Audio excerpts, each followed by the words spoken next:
And I was going to start it off by saying he's got a busy day ahead of him, but he's actually already had a busy day. He was up at 6:15. I saw him. He was on Fox and Friends, and I'm glad that he was able to join me here at 8:30. And, of course, I'm talking about Congressman Mark Meadows from the 11th Congressional District here in North Carolina. And, Congressman, thanks for joining me this morning.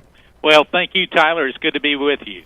Now, we're going to get into some tough questions, so I figured I'd start it off with a nice, easy softball. How early did you have to get up to be on Fox and Friends? Oh, it was pretty early morning. I think I got rolling about 4:45 this morning, so just part of it. Because I was thinking, I usually got to be here at 6 ready to go, but I don't have to be presentable. You had to be on television and be presentable. So. Yeah, they have to, and they have to do a lot of work to make me presentable, so early start. And I have a feeling it's going to be a very long day. So I guess, every report that I am seeing right now is telling us that we are headed towards a shutdown. Reid is not going to sign on to this new measure that's been put forward by the House Republicans. And even if they did, President Obama's going to veto it.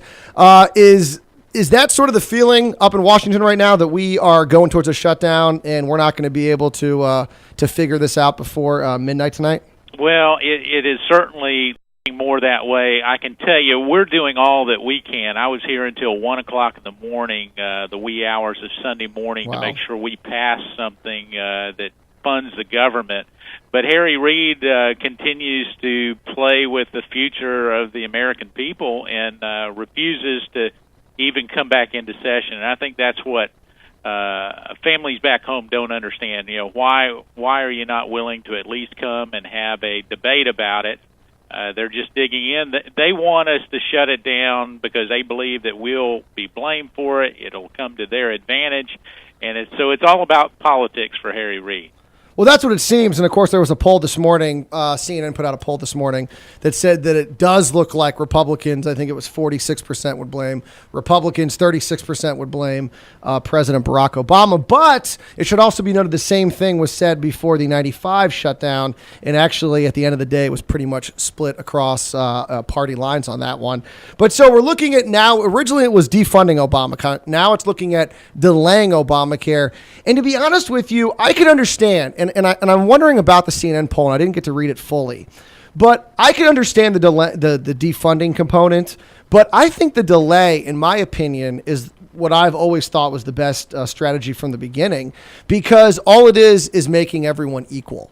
And I just don't see how the Senate Democrats and the president can justify giving exemptions to his buddies and to all businesses by delaying the employer mandate and then not applying that to every single regular American who's struggling. Why not apply it to them as well? I just don't see them being able to fight this. Well, I would agree with your analysis 100%. The delay is really what I was hoping for originally, to give us time to fix the problems that are here, to make sure it's fair.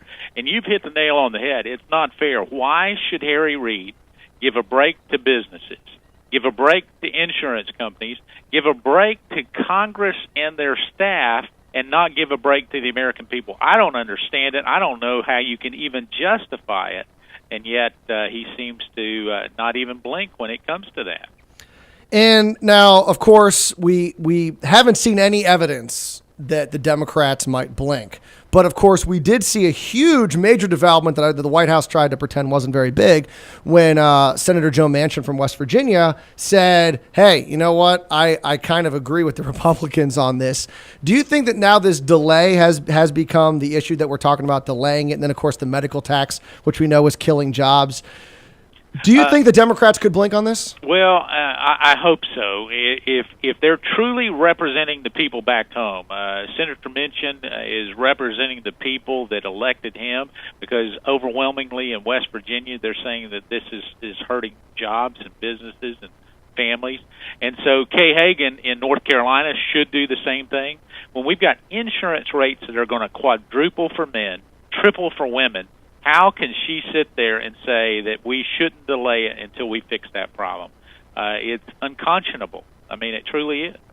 Well, it's interesting that you bring up Senator Kay Hagan, because the other day I got an email from someone. I guess there's a new petition out there that Senator Kay Hagan's trying to get people to support, dealing with the North Carolina General Assembly and education funding and that whole debacle. But I found it interesting that that's not even her department, that she is running away so much from Obamacare and federal issues that now she's going to try and run an election on the state level, because I can't find one Democrat out there that is running a re-election campaign on Obamacare, but yet it's so interesting they won't support this measure to delay it.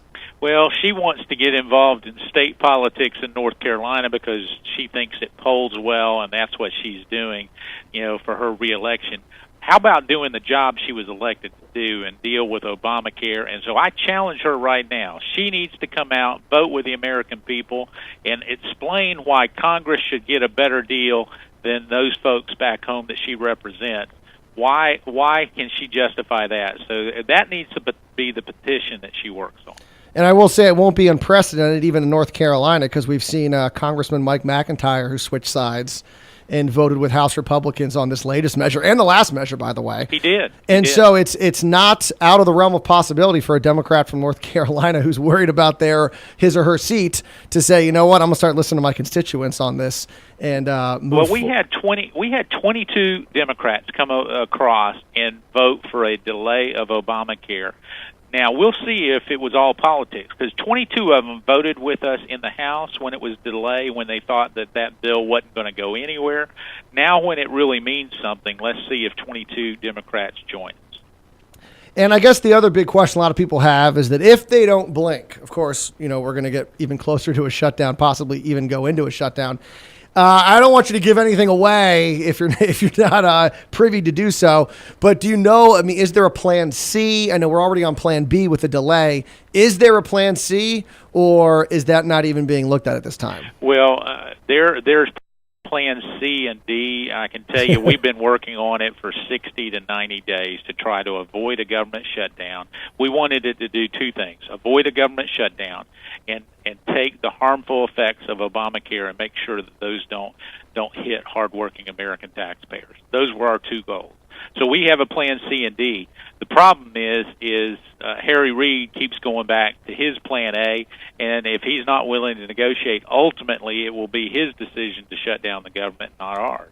I agree with you on that one, and I think that the polling that we've seen, that CNN poll I referenced, I would bet that was dealing more, of course, with the defunding measure. I think the delay, you're going to have a hard time finding a lot of Americans, and especially even elected representatives that are against it. So moving forward, I guess midnight tonight is the deadline, and from what you're seeing, is it inevitable, or is there still a chance the Democrats? I think there's a chance. Honestly, in fact, while we've been on this show this morning, I just got an emergency email from Senator Manchin that said that he wanted to meet with some of us that are the problem-solving groups, which is a bipartisan group, to see if we can come up with some solutions. So we're going to have a meeting at 1 o'clock before Harry Reid has his 2 o'clock vote, in hopes that we can come up with an alternative plan. So we've got all hands on deck. So that's breaking news that you probably just broke, because I literally got it while we've been on the phone. So well, I appreciate that. And